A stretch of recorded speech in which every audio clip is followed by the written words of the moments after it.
আজকে ঐতিহাসিক নাজিরপুর দিবস। সম্মুখ যুদ্ধে 7 জন শহীদ হয়েছিল। তাদের আত্মার প্রতি শ্রদ্ধা জানানোর জন্য আমরা এখানে মুক্তিযোদ্ধা এবং আওয়ামী পরিবারের সকল সদস্যরা আমরা এখানে উপস্থিত হয়েছি। আর এই মুক্তিযুদ্ধ হয়েছে বলেই আজকে আমরা বাংলাদেশের নাগরিক।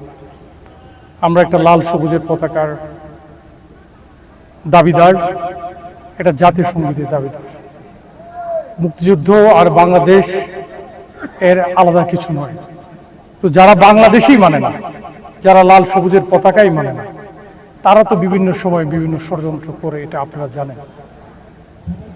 এই ষড়যন্ত্র তো ষড়যন্ত্র করে কোনোদিন কেউ রেহাই পায় নাই, পাবেও না।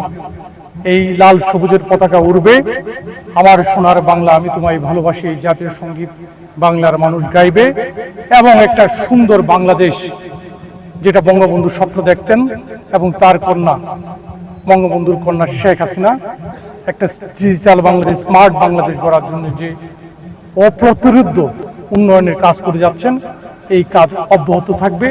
আগামী দিনে এই এশিয়ার মধ্যে একটি সমৃদ্ধ দেশ হবে বাংলাদেশ, যেটা স্বপ্ন এই শহীদরা দেখে গিয়েছিলেন। নতুন প্রজন্মের প্রতি আহ্বানটা কি?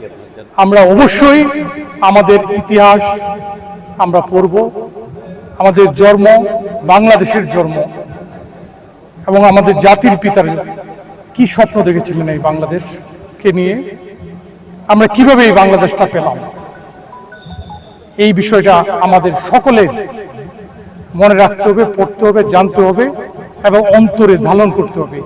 ইতিহাস বলে যে 1000 বছরের ইতিহাস বলে, যারা তার ইতিহাস জানে না, যারা তার জন্মের এবং দেশের যে জন্মের ইতিহাস জানে না, লালন করে না, সেই জাতি সামনের দিকে এগিয়ে যেতে পারে না।